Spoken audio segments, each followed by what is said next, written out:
Hello, my name is Hannah Munoz, and I'm going to be presenting about Leopold and Loeb's Perfect Crime of 1924. Once I figure out how to do this. Okay. So this case was happened in May 21st of 1924. A 14-year-old boy, Bobby Franks, was kidnapped and murdered by two young men, Nathan Leopold and Richard Loeb.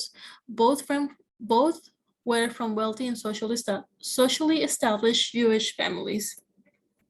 The motive was to commit a perfect crime. They believed they had the ostensible intellectual superiority, so they had the ability to commit a crime without suffering the consequences. Leopold, as you will see through all the case, he had really narcissistic ideals. He followed niche doctrines where it says that one has to create their own identity, not followed by society rules. He believed that he and Loeb were individuals that were not bound by any of society's normal ethics and rules. Even in a letter that he wrote to Loeb, he said that a Superman is on account of certain superior qualities inherited on him. Exempted from the ordinary laws which govern men, he is not liable for anything he may do. So basically what he wanted to say is that him and Leopold had these amazing abilities and skills and background that laws didn't apply to them. So one of their early crimes before the murder was that they began petty theft and vandalism. They broke into a fraternity house in the University of Michigan and they stole penknives, a camera, and a typewriter that they later used through the crime. They also committed arson, but nobody noticed this crime, so there was no fuss of it. And they were disappointed because of that. So that's when they decided to commit the perfect crime, because they wanted public attention. They wanted their crimes to be known, but they didn't want people to know it was them. So yeah. So the perfect crime, they spent 7 months planning everything from the abduction to the disposal of the body. They decided to create a ransom demand. There was like a lot of complex instructions, and they used a typewriter they stole. They also used a chisel to be the murder weapon and did a lengthy search for a suitable victim, which is kind of ironic because they decided to go for Bobby Franks, who was a 14-year-old son of wealthy Chicago watch manufacturer Jacob Franks, and was Loeb's second cousin, who actually was his neighbor. And this kid played in Loeb's residence. In his residence, he played tennis.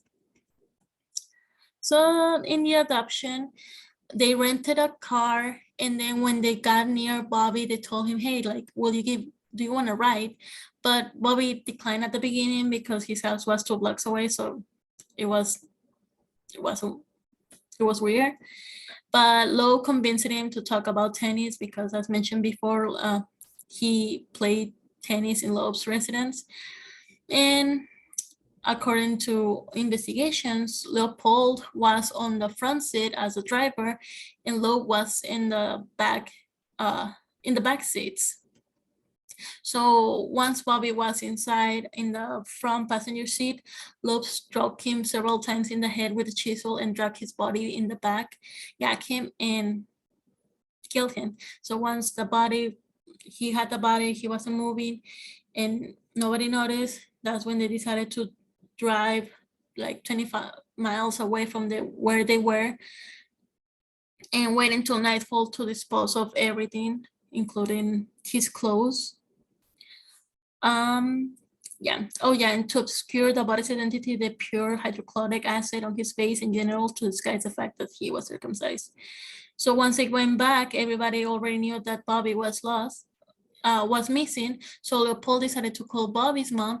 He identified himself as George Johnson and told her that Bobby was kidnapped and murdered so he could get the ransom. So he mailed the ransom note that he typed. He burned the clothes, he burned, and he cleaned the bloodstains too. And he just continued his life also with Loeb's. So the next morning when the family received the ransom note, that's when Leopold call again to give him more instructions on where to take the money.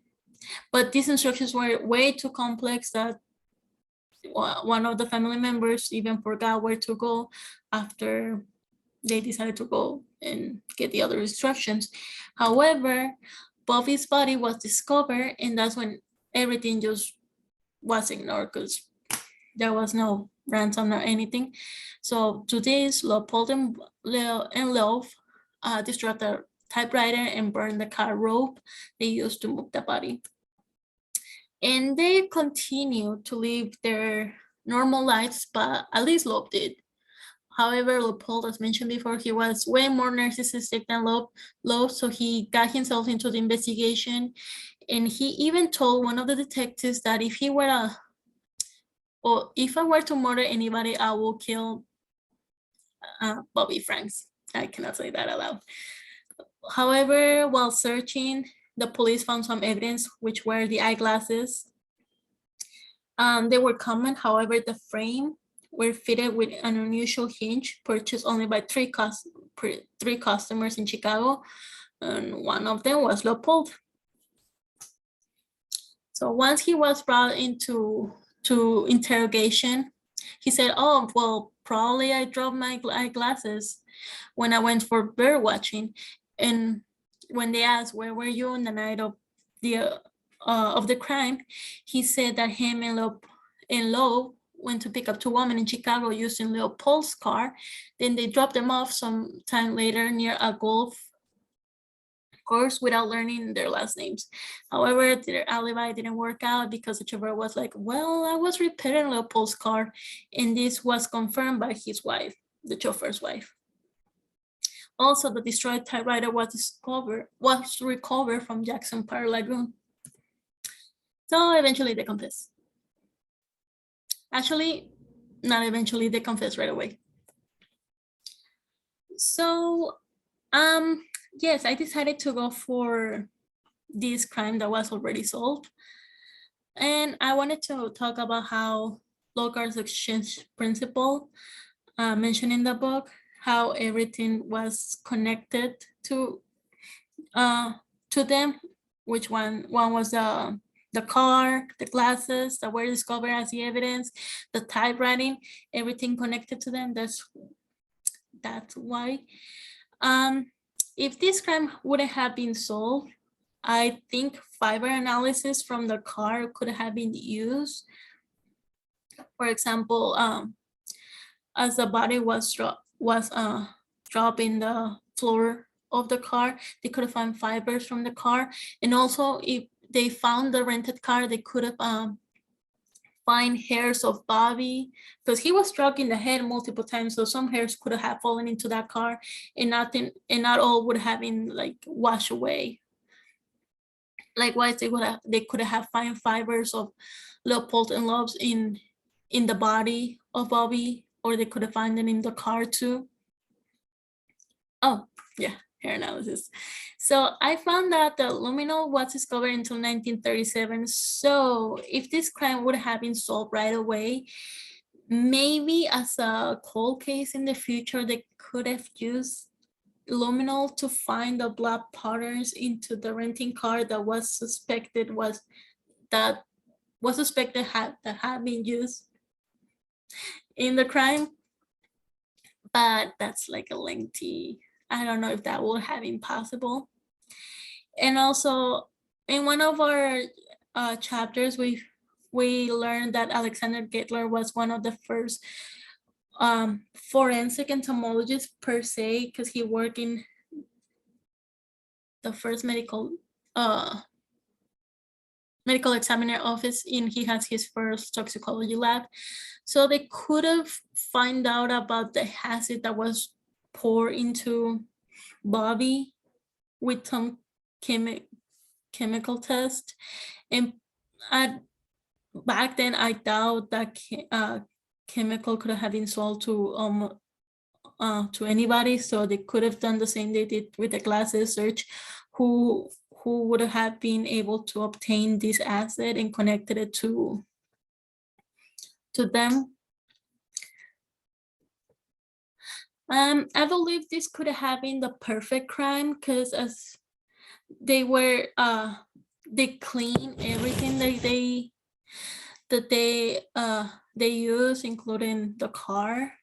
But as we know, blood cannot be cleaned in its totality. But it was back then in the day, and luminol was not even used in forensics until 1937. So that was like a long time ago, and the car could have just disappeared. Got rid of. That's the word I was looking for. Um, and also I believe that if Leopold had been quiet, like Love did, they wouldn't have found out about him. And it's kind of weird that they found the glasses of Leopold because, as mentioned before, they were really meticulous in how they were planning all this perfect crime, and out of the nowhere they just dropped the glasses. So it feels like he wanted them to be discovered, because that sounds like a really weird mistake to do, even though because they were really careful with everything. So I believe if those glasses hadn't been found, I don't think this crime would have been solved, even only if they have found the car and they were able to find fibers of hair in the car or in Bobby's body. Maybe they would have been solved the case if the glasses were not found. I hope that makes sense. And here are my references. Thank you.